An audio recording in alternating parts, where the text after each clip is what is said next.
prices. Our prices are too low to publish online. With the extra money you'll save, you can book another trip or treat yourself to dinner or shopping.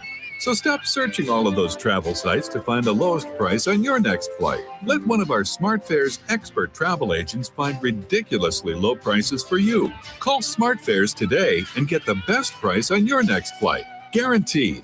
Also, save up to 50% off business and first class tickets. 855-325-1820.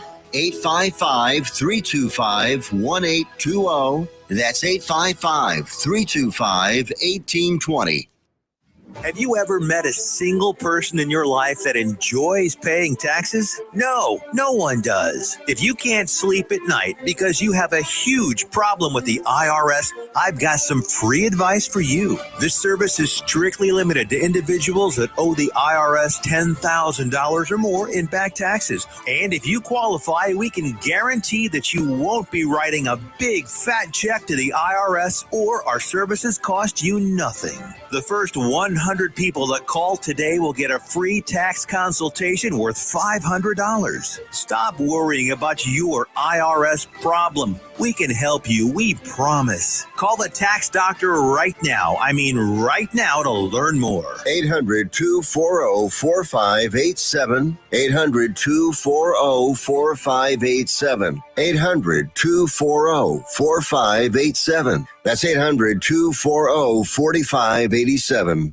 Why have thousands of aspiring authors teamed up with Christian Faith Publishing to publish their book? Because Christian Faith Publishing is an author-friendly publisher who understands that your labor is more than just a book. We provide authors freedom and flexibility throughout the publishing process, professional book editing, award-winning design, and some of the highest royalty structures in the publishing industry. And as always, you will retain 100% of the rights to your book. I was looking to find a company that I could trust, one that assisted in the editing process completely. The most important qualities that I was looking for was a publisher who was honest and upfront, no hidden costs or fees, and owning the rights to my own work. Christian Faith Publishing will publish, market, and sell your books in all major bookstores, online booksellers, as well as specialty Christian bookstores. Call for your free author submission kit. 800-978-4812.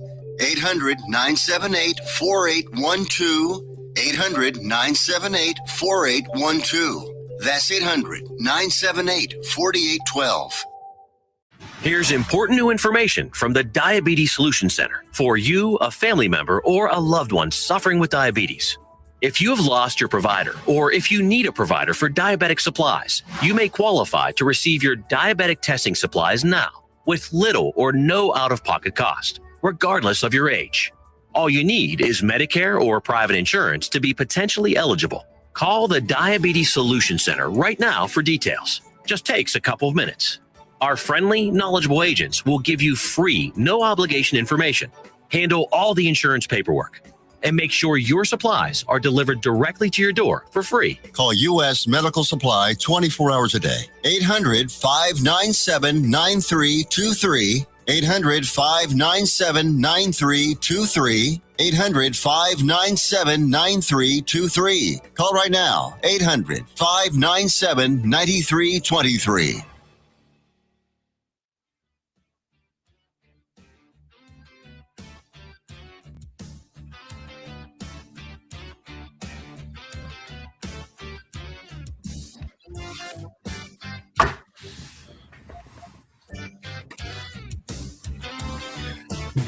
Well, good evening, sir. Good evening, How are my we? friend. Looks like we FaceTimed and we dressed in unison. We Yes, we did. We got an exciting show today. Before we get into it, let's thank our sponsor. Today's show is brought to you by Ensemble Co-working, Fort Worth hub for private offices, co-working, meeting space, and virtual mail. Find your perfect workspace at ensemblecoworking.com. So the structure of the show today, we're going to talk about the big trade that came in today, as well as some additional NBA trades. We're also going to talk about the Dallas Stars. We're going to touch on them because they're kind of red hot right now. We're going to talk about Cowboy hires. We're going to talk Texas baseball, and then we're going to preview the Super Bowl. So we got a lot to get into. Let's touch on the NBA trades, and then we'll discuss the important trade to our fandom. First major trade of the day was yesterday, I believe. It was Jaren Jackson Jr. was traded to the Utah Jazz for 3 first-rounders. That shocks me, man. That's let's just throw this out there and say they got more for Jaren Jackson Jr. than the Mavs got for Luka Doncic. But why does that shock you? It doesn't shock me. That all goes back to Nico Harrison, the man that was running the team, and it created this dumpster fire. If Patrick Dumont had really been on top of things, they would have gotten rid of him before the season started. Instead, they let him go into the season, still part of this team. Yeah. It's the worst trade in NBA history. It's one of the worst trades in any sport that I have ever seen. Yeah. And yeah, the fact that surprises me that Utah would give up so much draft capital that they had to acquire a player like Jaren Jackson Jr., who is incredibly talented. Yeah. But Utah is nowhere near ready to compete. Not even nowhere close. near ready to compete. Jaren Jackson is a win now player, and Utah gave up 3 first-round picks for him. I don't understand that trade from their perspective. I don't know what they're thinking. Yeah, you got a great player. Are you thinking that? I mean, I don't know what they're thinking. I don't think that was. So here's the totality of it. So they got 2027 best of the Cleveland, Minnesota, and Utah. The best one of those is what they get. Then they get LA's first rounder, which is top 4 protected, which is going to be fine. They're going to be good enough. That's not going to matter. And then they got a 2031 first round unprotected pick from the Suns. So, I mean, that's 2031. Who I don't even know where I'm going to be living in 2031. So I guess it could be the same thing can be said for most of them. But sorry, my dogs are excited. They're going excited. Nuts. I apologize. Sorry about that. So Memphis gets Walter Clayton Jr., Kyle Anderson, Taylor Hendricks, and Georges Niang. Georges Niang. Yeah, whoever that guy is. And then Utah also gets John Conker and Jock Landale and Vince Williams Jr. So it was a big trade. The other guys on going to Utah are just those are filler. Those guys are filler. Yeah, John Concho to make the salary, Jock balanced. Landale. Yeah. Now Memphis made out like a bandit here. Yeah. They got 3 first-round picks. They got a very usable player in Walter Clayton Jr. Oh yeah. Who when he the MVP of the college basketball final last year, Florida won the national championship. I believe he was their best player last year. Yeah. Yeah. And so they got a usable player there, 3 first-round picks, which they got a lot of picks because I do believe that Desmond Bain didn't he get traded to Orlando last year, and Orlando gave up a ton of capital to get them. So I think Memphis is about to be completely reloaded. Yeah. It wouldn't shock me if they let Ja Morant, if they trade him somewhere and get something for him. Yeah, before tomorrow's deadline. But I think that's what surprised everyone was that Ja Morant didn't get traded, but Jaren Jackson Jr. did. Now, like you said, it could be that could happen before tomorrow. We'll see. The next one, the Los Angeles Clippers and the Cleveland Cavaliers swap James Harden for Darius Garland. Yeah. Well, so I know it's a trap. It's a trap. I know Cleveland's a younger team and everything, and they traded for fat, balding James Harden, but I guess okay. I mean, it's just a swap of players. There's not really anything else. That trade will be the success or failure of that trade will be determined in the playoffs. James Harden has quit on teams. He is a super talented player. He's having a great season, kind of a bounce back season this year. But every time in the playoffs, he wilts down the stretch. Yeah. And he surprised everybody when he asked for a trade. Like everybody was like, "What? I thought everything was fine." And he asked for a trade like a week ago, I think it was. He's having a great year, but the Clippers, even coming off a terrible playoff performance, the Clippers still re-signed him. Don't know why. the Cavs are probably going to do the same thing, or he's going to pick up his player option. Yeah.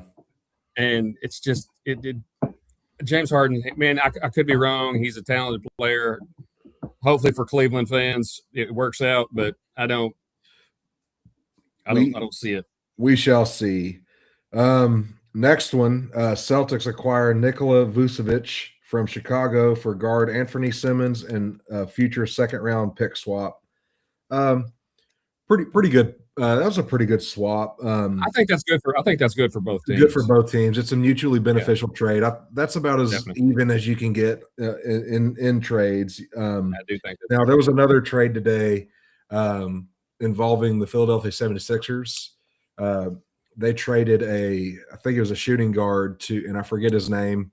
He's a younger kid. Traded him to Oklahoma City for I think there were some additional swaps too. I didn't get to write it down. I got carried away because then not long after that, the big news, Tiff, the big news of the day is going to be Anthony Street Clothes Davis gets traded to surprise, and nobody saw this coming, to the Washington Wizards. Now, the interesting thing here with Anthony Davis is, of the 84 games he could have played as a Mav, he played 29. 29 of the 84 games that he was on the Dallas Mavericks is what he played. So 29 of 84. You do the math on that. That's horrible. And that's kind of why Anthony Davis is out of here. Here's the picture, and this kind of encapsulates Anthony Davis's basketball playing career, particularly with the Mavericks. Looky there, there's a perfect encapsulation of Klay Thompson, most of his Mavericks career as well, sitting on his ass, not doing anything. So here's my main take on this. All right. So before we get into the nuts and bolts of the deal, there were three things the Mavericks were looking for in the AD trade, right? Shed salary, the fourth highest payroll in the league with the seventh worst NBA record. That's atrocious. Get draft assets. They achieved that. They achieved shedding salary, right? Because they definitely did that. They wanted to get young talent. They tried to get that.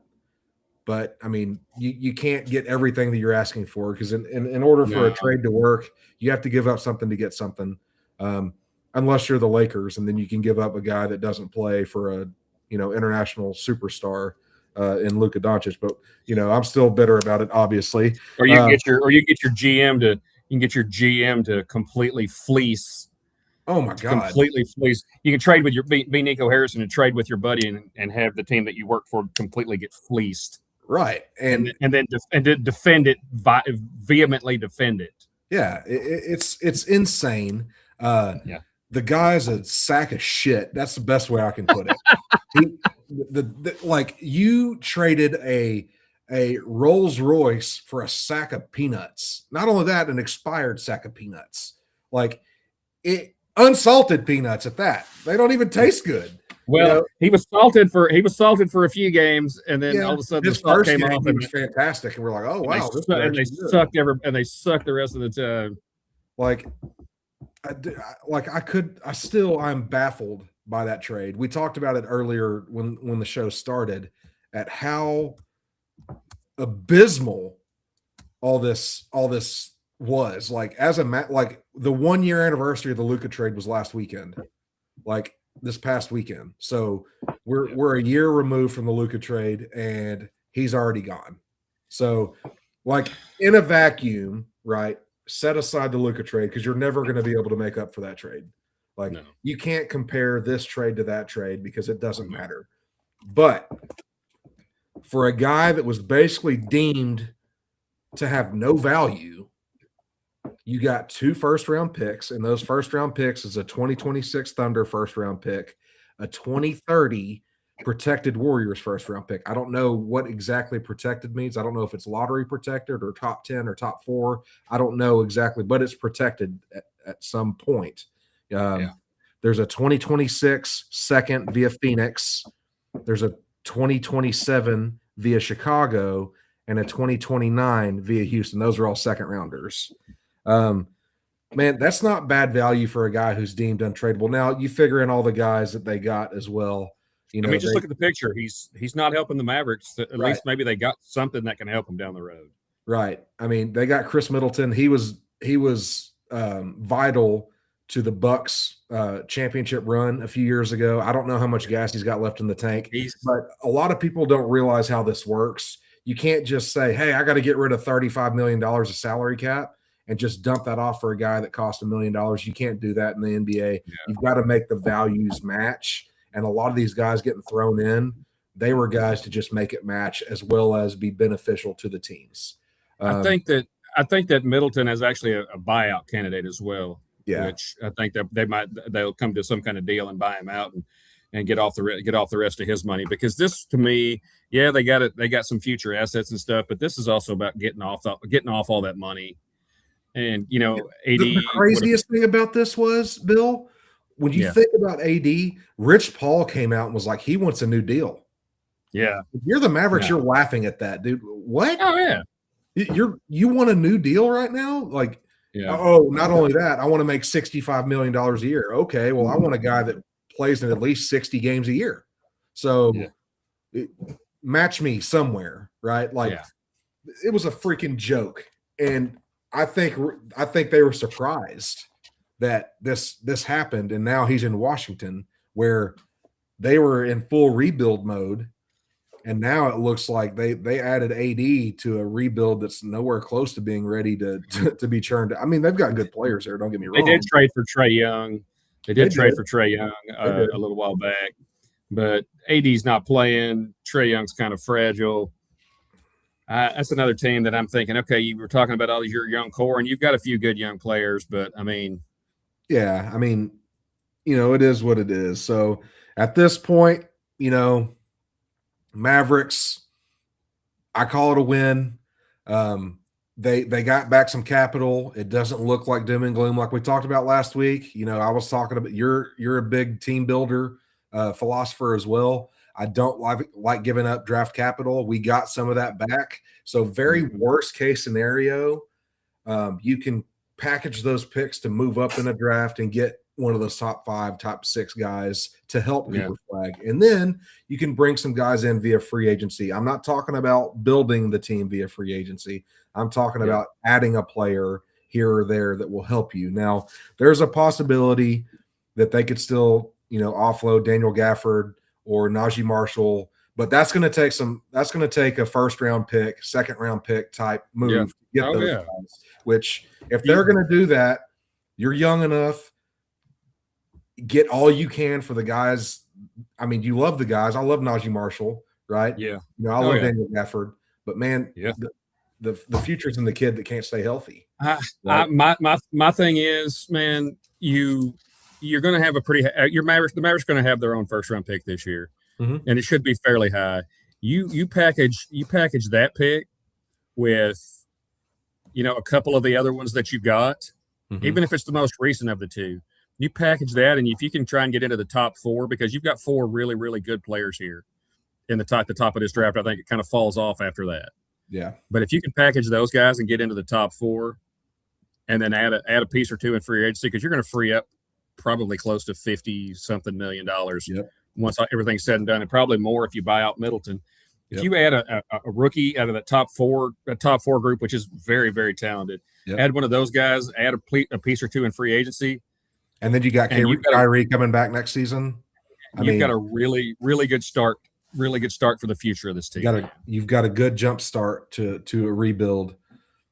We'll see. And it's surprisingly, man, and I didn't see this from the outside. I mean, I watched him a little bit at Duke because, you know, I am a Duke basketball fan. Yeah.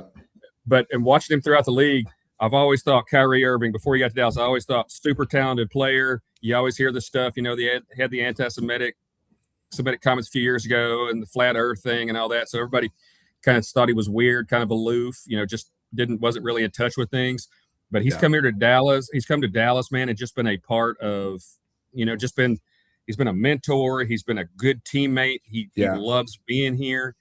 And honestly, man, I think he would be a great mentor for these young guys. Really the do. young guys. Just don't listen to all the weird off-ball takes, man. Like, listen to him about basketball. Listen to him about basketball because he knows what he's talking about. So, absolutely. All right, let's move on to some stars talk.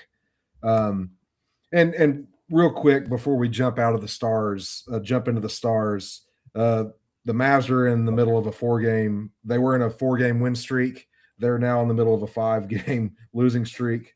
People are starting to realize what a freaking beast Cooper Flagg is. I read somewhere over the last 3 games, he's averaging like 40 points, something like around 40 points. He's got 5 turnovers in 3 games. That's amazing, especially for a rookie. I had on my notes here, did the Mavs do anything at the deadline? And I got my answer. So we may not be done yet. We may not be done. There could be some stuff coming up, but all right, Tiff, we're good to switch back. We're going to get into some stars talk. Just real quick, the Stars are red hot, man. They're on a 5-game win streak. I watched the game the other night against the hated Winnipeg Jets. They gotta hate Thomas Harley. Hellebuck was crying like he always does. Thomas Harley wins it in overtime. I saw a just utterly ridiculous goal in the third by Rantanen. The guy is just a freaking wizard with the puck, man. With a little drag in it, just dangling drag, and then whoop right around him. And then Hellebuck's like, "Oh my God, what do I do?" Well, everyone else shouldn't be able to move like that. Right? He's a wizard. He is a unicorn. You can't really. There's nothing you can do with a guy like that. So stars need to keep it up, keep rolling. They've got St. Louis again tonight. That's going to be 3 of the last 6 games or 3 of the last 7 games is against St. Louis. So that could be part of the reason they have a win streak going on. But I'm gonna err on the side of caution and say, the Stars are just good. It's a long season. The Avs are struggling right now. So you just never know. It's hockey. For lack of a better term, shit happens. Sometimes guys get on hot streaks, and the team looks to be playing really well right now. So let's jump into some Dallas Cowboys talk. I know that we have made a couple more hires. We hired a secondary coach, I believe it was, or a defensive backs coach. And then you can go ahead and take it away. Go ahead. Well, boss, I don't have a ton on these guys. I saw that they hired the young assistant from Georgia today. Oh yeah. I'm glad. I mean, you look at the thing that's blowing me away looking at the ages of these guys. Christian Parker, the new defensive coordinator, is 34. He hired one of his assistants was 41, and the other ones were all the same age or younger than Christian Parker is. I'm excited because it really looks like they're letting him put his stamp on this team. And I think a lot of this, the Joneses, I don't think the Joneses are really getting involved here. I think they're letting Shoddy do this, and Shoddy is letting Christian Parker do this. Good. I'm excited because this is not the status quo. Dallas's usual MO here, John, is that they're going to go out and they're going to hire a Jerry Van Breen.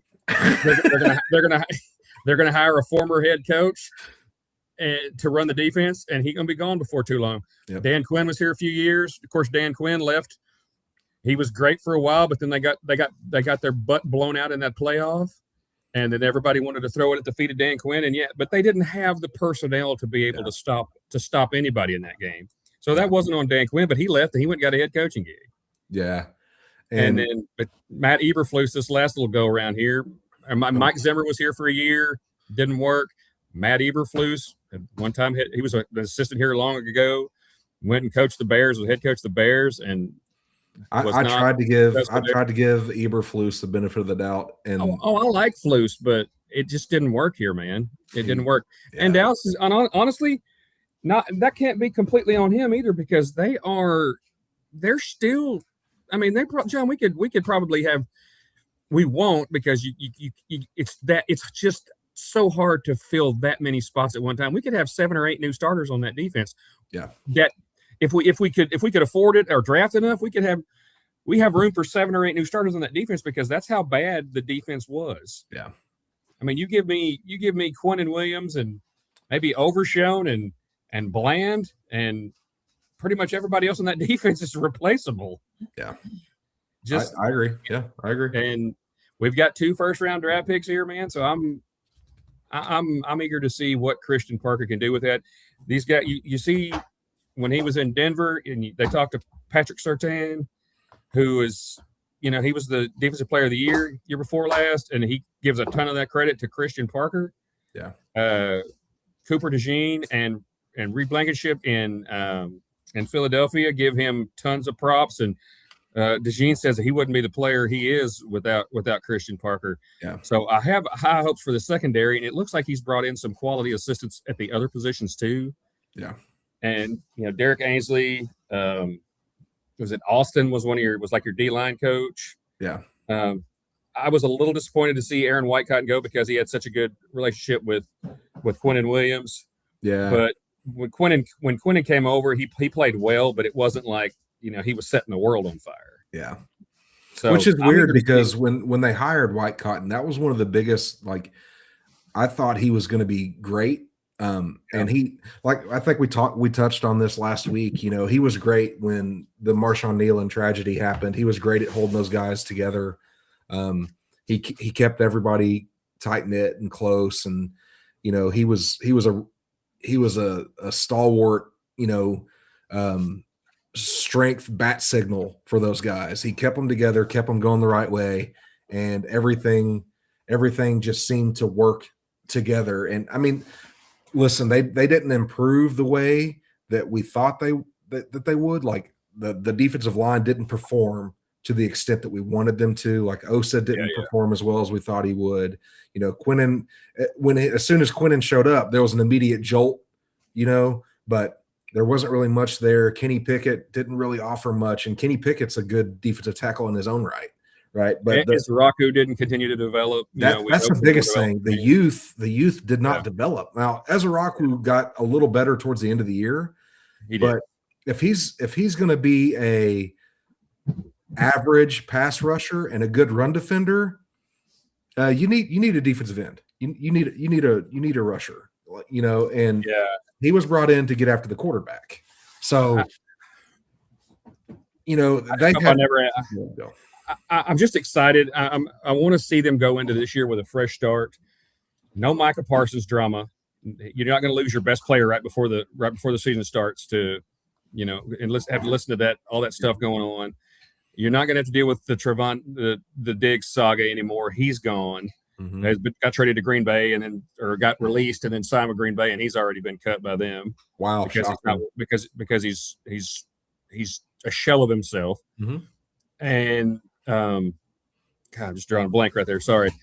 No, I want to see them going in with a fresh start. They'll get some free. I think they're going to actually sign some people this year. I really do. Yeah, for the first time in a long time, I think they're going to use free agency. Have a few free agents. And not just do bargain bin shopping, but have a few free agents come in, maybe draft a couple of starters on defense.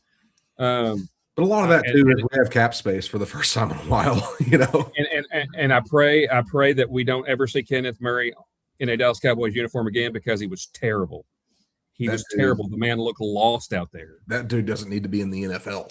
I want to see some new blood in there with Christian Parker in there. I think he's going to have a say-so in the drafting of guys. Good. I'm excited about that, and I'm hoping that they can re-sign George Pickens on the offensive side of the ball. I would really like to see him back. Excuse me, I'd really like to see him back. It would surprise me if they don't at least franchise tag him.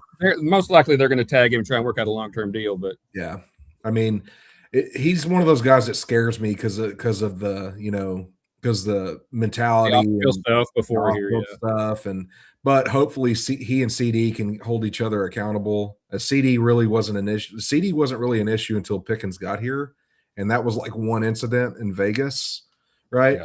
But other than that, CD has been pretty good. Other than throwing a fit on the sideline, which no one's like AJ Brown in that regard, but he'll just kind of pout on the sideline. But CD will be the first one to say, "Hey, it's my fault. I had the drop. I should have done this, or I should have cut instead of that." So when we get back, we'll jump into the Super Bowl. We'll jump into some Texas baseball and some top 25 rankings for college baseball.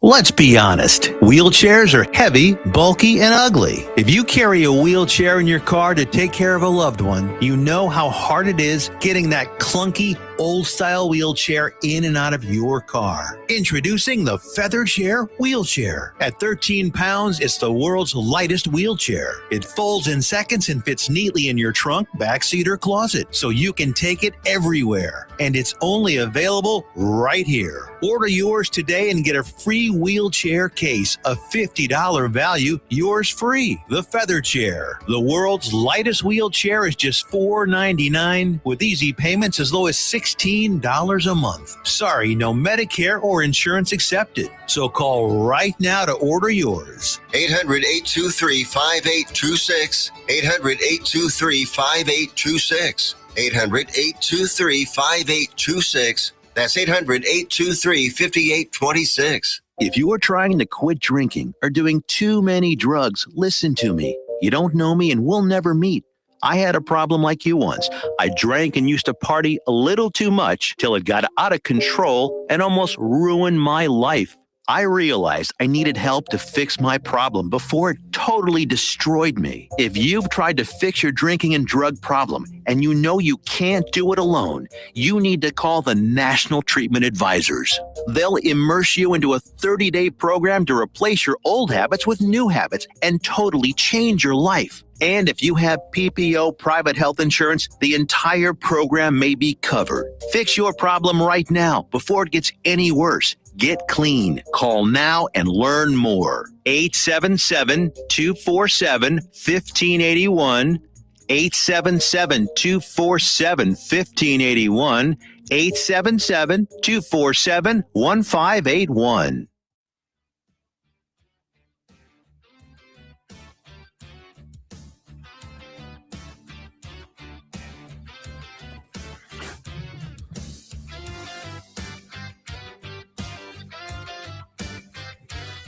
All right. So before we jump back into it, let's thank our sponsor again. Today's show is brought to you by Ensemble Co-working, Fort Worth's hub for private offices, co-working, meeting space, and virtual mail. Find your perfect workspace at ensemblecoworking.com. So let's jump into some top 25 college baseball rankings. I also broke down the top 4. And then we can talk about Texas baseball because I think we're going to have some fun this season. So the NCAA dropped their top 25 rankings for college baseball. I'm just going to list these off, and if you want to stop me, and we can talk about it. So the top 4 are UCLA, LSU, Texas, Mississippi State. Number 5 is Georgia. Number 6 is Coastal Carolina. Number 7 is Arkansas. Number 8 is Louisville. Number 9 is Auburn. Number 10 is TCU. Number 11, North Carolina. Number 12 is Oregon State. Number 13 is Florida. Number 14 is Tennessee. Number 15 is Georgia. Number 16 is Florida State. Number 17 is NC State. Number 18 is Kentucky. Number 19 is Clemson. Number 20 is Southern Miss. Number 21 is Wake Forest. Number 22 is Miami. 23, Vanderbilt. 24, Arizona. And the Fighting Ags of Texas A&M wrap up with number 25. Yeah, well, at least they're not starting out here at number 1. So if they do fall out of the top 25, then at least it won't be that far to fall. Yeah, when they lose to Elon, they'll fall out pretty quickly this time. So honestly, the top 4, definitely to me, hard to argue. Those are to me, those are the clear-cut 4 best teams in the country. I really believe that. Yeah, I would agree. I like that. You can argue about some of the other places and some of the other teams Sure. in other spots, but I really like that top 4. UCLA, they're loaded. They got some guys that are going to be, really, really high draft picks, possibly the number 1 draft pick. You've got a ton of talent at UCLA, and LSU is always it's a baseball factory. They crank out the players. They contend for championships every year. It's a model program in college baseball. Texas, young. They brought in some good transfers. That kid that they had start the alumni game the other day he's a youngster, but that dude is a full grown man. I'm impressed with them. And then Mississippi State sitting right there at 4. They're gonna be a problem. And you see so many. Three of your top 5 teams are same conference. Yeah. I mean, yeah. There's a couple teams that are missing.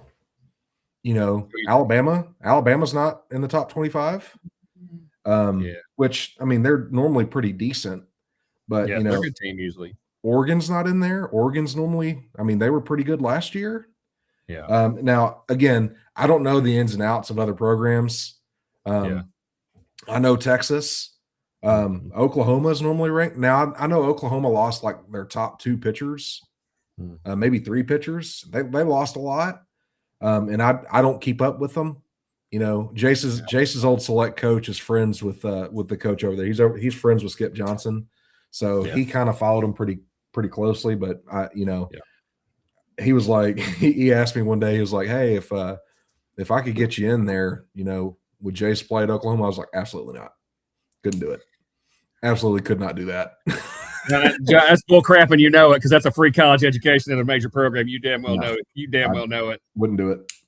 Jace wouldn't do it either. Jace wouldn't do it. Definitely not Aggie. He would go to Oklahoma before he'd go to Aggie.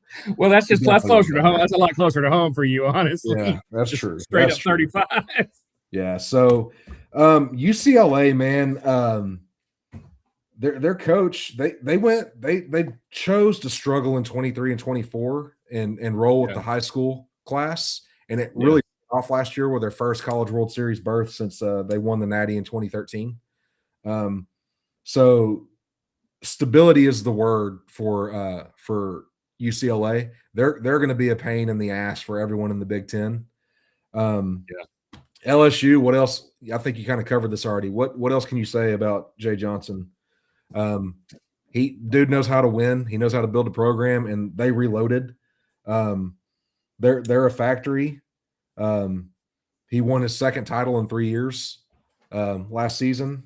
Constant turnover at the program, but they are constantly replenished with quality depth in the portal.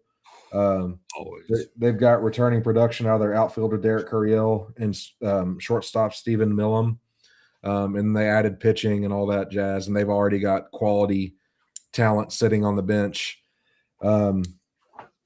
Mississippi State, man, a lot of people forget that they took Brian O'Connor away from Virginia, and they retooled that program. I mean, they've got they could have similar to a Texas type season from last year. They just brought in a bunch of guys and kept some talented kids that they had there. And, there's one thing Brian O'Connor can do, that's win. And he's done it at Virginia. He was there for, I think, 19 years. They're going to be incredibly talented and incredibly dangerous. Now, what we've all been waiting for is Texas. So I wrote down quite a bit here. I can tell you that Texas is going to be deep at pitching. I like it. This compounded with bringing in former Notre Dame All-American catcher Carson Tenney, Stanford shortstop Timo Becerra, and you compound that with Ethan Mendoza and stud freshman Adrian Rodriguez, Casey Borba. You're talking about some kids, particularly in the infield, that you can't really argue that they didn't replace some talent. Now you're going to miss some of those kids from last year. You're going to miss Rylan Galvan, but I mean, I think you replace Rylan Galvan with a better catcher. He's probably got more pop than Rylan Galvan. I think he's got a better batting average than Rylan Galvan did. Now, Rylan Galvan was clutch for us at times last year. But, also, we lost a key piece of our defense last year in our shortstop. So we replaced him with a quality shortstop from Stanford, Timo Becerra. He's going to be fine. Now, we did lose Max Ballou, right? So there are some losses. Don't get me wrong, right? Yeah. But Jonah Williams, he's going to come right. He's going to be a starter. There's no doubt about it. He's got one of the outfield positions locked down. Yeah. Super athletic. For those that don't know, he's a 5-star recruit in football, but he's a super talented young baseball player as well. How would you like to be either Schlossnagel or Sarkisian arguing about what practice he's going to be in? He's going to do both. From what everyone said, he's going to do both. He is. And okay, he's good enough to do it. More power to him. Just hope that those legs stay healthy and ready for baseball or for football as well. Absolutely. There you go. So pitching, man. So let's talk about some of their pitching. So Dylan Volantis will likely be their Friday starter. Which, for those that don't know, is the big night, because generally your college baseball series are Friday, Saturday, Sunday. Yep. And he was a freshman All-American last year. He had a 1.87 ERA, I believe it was, or a 1.94 ERA as a freshman, true freshman. So he's 18 years old and dominating people. He was a monster, man. He was a freaking monster. Yeah. They said that pretty much the rest of the rotation is wide open. I think Luke Harrison's going to be one of those guys. He's a lefty. He's experienced. And then you've got guys. You've got Ruger Riojas. You've got Max Grubbs. You've got early returns on Brett Crossland and Sam Cozart. Those are freshmen. Brett Crossland was a top 12 high school pitcher in the country that they signed. You got sophomore Jason Flores. They brought in graduate southpaw Cal Higgins from Western Kentucky. He had 52 Ks and posted a 1.87 ERA. That's freaking ridiculous for people who don't know baseball. They also brought in Wake Forest lefty Hayden LeFew, who posted a 4.46 ERA with 59 Ks across 34.1 innings. Now he's a guy that Max saw something in. He's like, I can fix that. I can make him a quality pitcher. I don't know if he's going to be a starter, or if he's going to be a long reliever or what. But all that to say, Texas has 10 freshmen in the bullpen, and 9 of them are righties. We're going to have plenty of talent on that team. We're not even talking about hitters yet. We talked about Timo Becerra. We talked about Casey Borba and all those other guys, right? But when you talk about the talent, like last year, part of our problem was when we lost what's his name, the kid that we got from Indiana State, I'm drawing a blank, the pitcher, Spencer, right? When we lost Spencer, we were done, man. He was our best pitcher all season. And when he went down, that was it. We had some younger guys. Volantis was great, but he wasn't quite ready to be a starter yet. I think he started one game in the Super Regional or the Regional. I think he started the Friday game, and he did well. And then we had to use him in the last game, in the elimination game. We lost 3 games to UTSA last year. Now, UTSA was a good program. Don't get me wrong. They were good, but they should not be beating Texas. No. I don't give a shit what anybody says. Those teams like Texas State, Tulane, those good lower level Southern Miss, those teams should not be able to play with Texas. They should not be able to play with UCLA. They shouldn't be able to play with the blue blood programs. There's no way that those teams should be able to play with us. So the season kicks off, I believe it's February 13th. And I think they're going to be in Houston, if I'm not mistaken. I forget who they're playing, but man, buckle up because it's going to be fun. It's going to be a lot of fun watching these guys play. I think it's going to be a fun season. I really do. I think they got a damn good manager now. I got a lot of faith in Schlossnagel. A&M fans are still butthurt that we took him from them. Yeah, they told us that Early was the reason for all of his success, all of Schlossnagel's success at A&M. Early returns have showed that's a lie. But whatever. He's here wearing burnt orange for a reason, and he's not there for a reason. They can say what they want. It is what it is. Hook them. Absolutely. So let's wrap up the show with some Super Bowl talk. Man, I'm honestly, I don't have a dog in the fight. I don't care for either team. I was kind of hoping for a Denver Rams Super Bowl. That way we could have got two quarterbacks in the great state of Texas. But as it was, we got neither. So, we'll have to suffer with this matchup. Yeah. I think you've got two elite defenses here. I think the difference is going to be Seattle's offense. I think New England's defense is going to keep them in this game, but I don't think they're going to make enough plays. Sam Darnold, their only hope really is that Sam Darnold starts seeing ghosts again. Yeah, or that for some reason somehow they completely shut down that running game with Kenneth Walker and the Seahawks. I don't think they're going to be able to, and I don't think New England is going to be able to protect Drake May enough. John, all three playoff games that New England has played this year, they've given up at least 5 sacks. Ouch. Granted, two of those teams, the teams that they've played, with the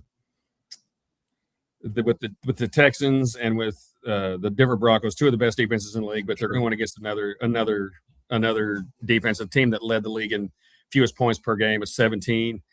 They were the top 10 in both pass rush rate and coverage grades.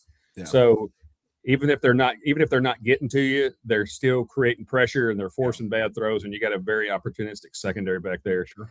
I just don't think New England's offensive line is going to be able to hold up against. I think New England got incredibly lucky.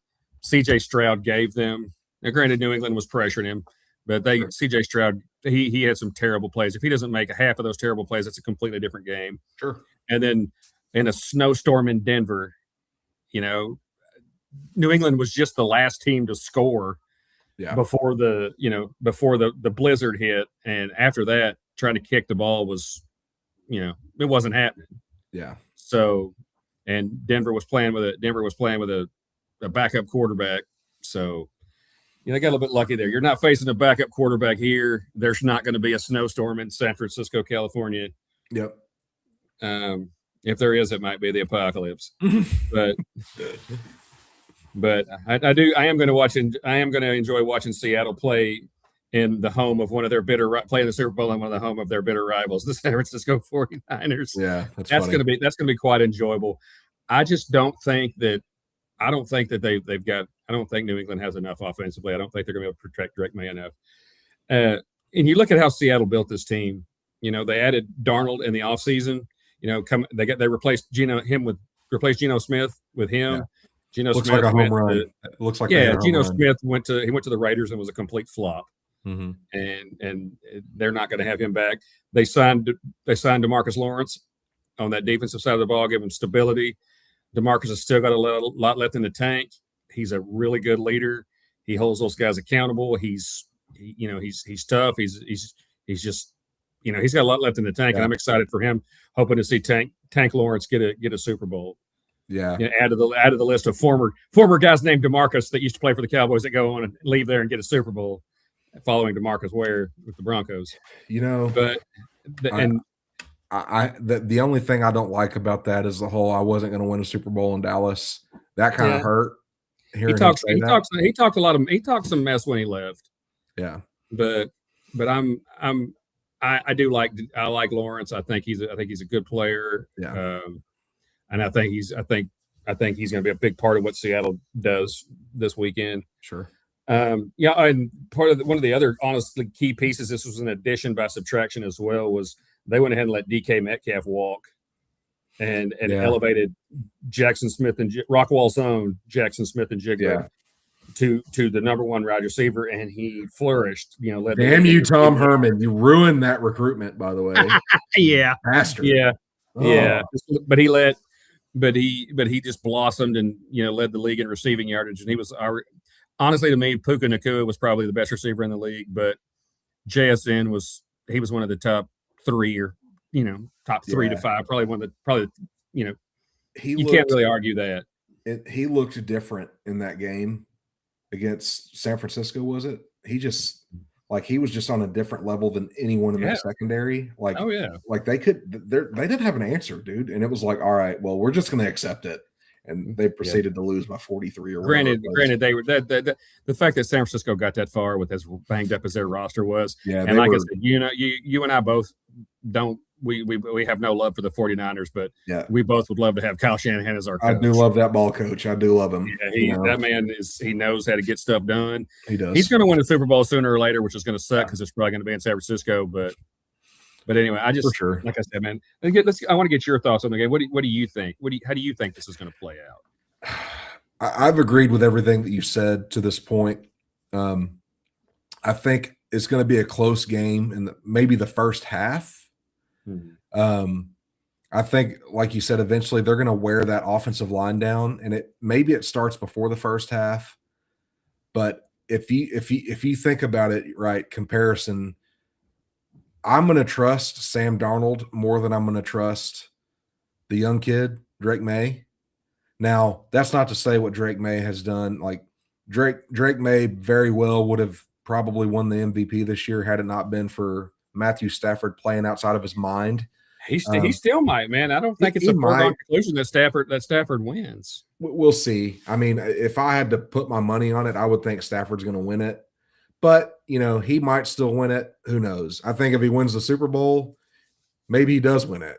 But I don't think that New England's run game is good enough to keep the defense honest. That's the only hope they have, because otherwise Seattle, because if they stop that run and you get them behind the chains, you get them in third and long situations, they're going to be coming after. They're going to come after the rookie. You think about it. Or not rookie. They're going to come after the young man. And you lock up Stephon Diggs. I mean, what else do they have to offer? I mean, Booty's pretty okay. Hunter Henry's okay, but they're not scared. They're not scaring you. Right. And Seattle's got guys in the secondary that can cover those guys. You've got a defensive-minded head coach in Mike McDonald, who I think was a phenomenal hire. Yeah. Regardless of where they'd gotten Super Bowl, I think that was a great hire for that team. Yeah. I've been impressed with Mike Vrabel. I mean, you look at what they did in 1 year. They won 4 games last year? 4 to 14. They went from worst to first. I mean, 10 win improvement. That's tied for the largest in the history of the NFL. That doesn't happen.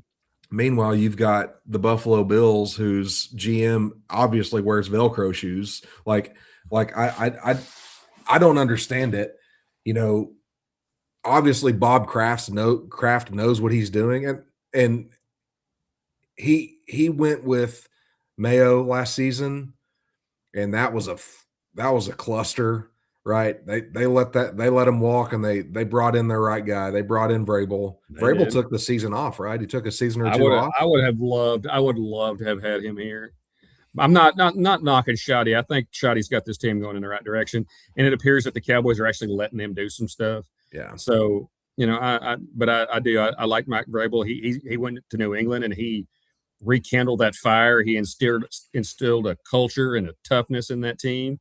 Yep. And granted, like I said, I don't think they're going to win this game, but they found ways to get it done. Yeah. When it has mattered. against a depleted Denver team. Like I said, that weather was a factor in Denver roster. There, no quarterback there. See, I think that game and how ugly that game was. I know the weather was a factor, right? How ugly that game was is the reason I'm so hesitant to give any confidence to New England. That was about as abysmal as it could have been. What was it, 10-7 or 10-6 or whatever that score was? 10-7. And if Sean Payton had kicked the field goal there earlier in the game instead of trying what happens in OT. Instead of trying to kick one late, instead of going for fourth down and not getting it, that was the difference in the game, honestly. Yeah. It really was. Because you weren't kicking that ball after the snowstorm hit and the wind starts blowing.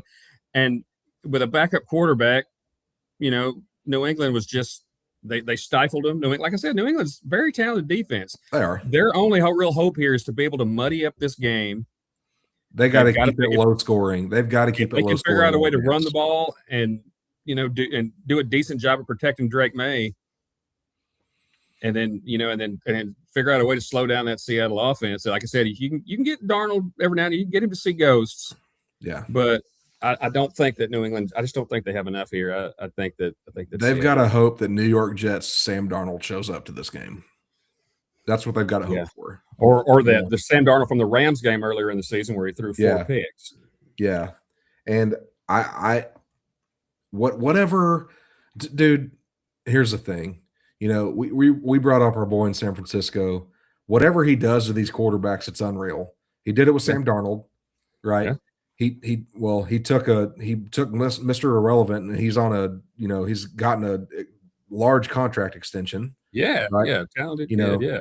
Now the only guy he couldn't help was Trey Lance, which Trey Lance couldn't help Trey Lance. So he's even kind of rejuvenated Mac Jones's career. After Mac Jones appeared to be a bust. Probably going to go somewhere else and be a starter somewhere next season, I would imagine. Right? Yeah. He's not going to stay there and be the backup. He's going to get a shot somewhere, right? Yeah. So Shanahan appears to be the new quarterback whisperer, right? Yeah. And I mean, let's give Sean Payton credit. He did it the right way in Denver. Like, they looked bad his first year, and they've progressively gotten better.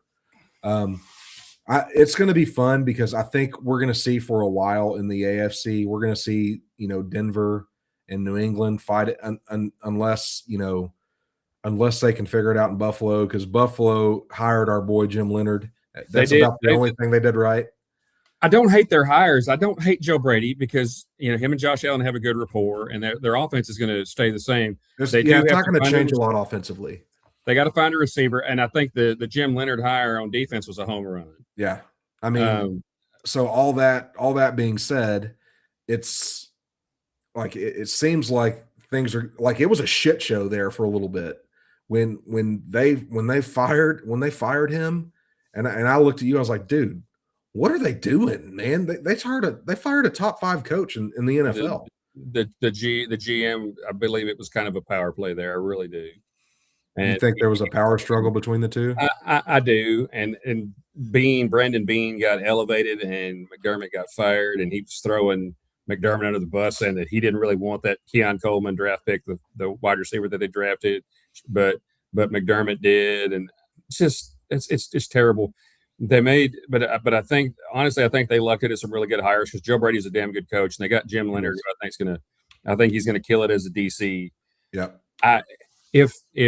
And honestly, you were talking about the teams. If Houston can get their quarterback situation sorted out, because I don't know if C.J. Stroud is that guy.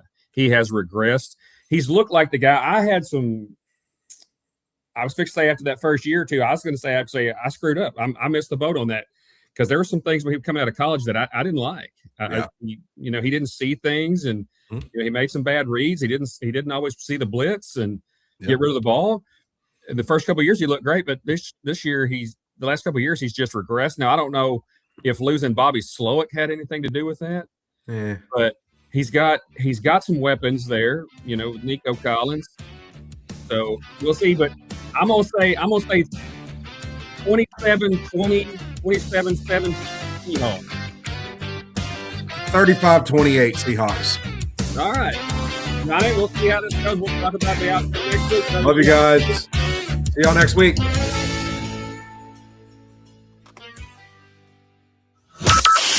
From Burleson to Venus and Grandview to Godly, this is Johnson County. Joco Community Radio. Attention all business owners and creative minds. Do you need a unique and personalized touch for your products? Look no further than Romika Laser Engraving and Custom Designs. I'm Ron Phillips, co-owner of Romika Designs. We offer custom laser engraving services for a variety of products, including promotional items and corporate or personal gifts. With state-of-the-art equipment and a team of skilled designers, we can engrave intricate designs on virtually any material.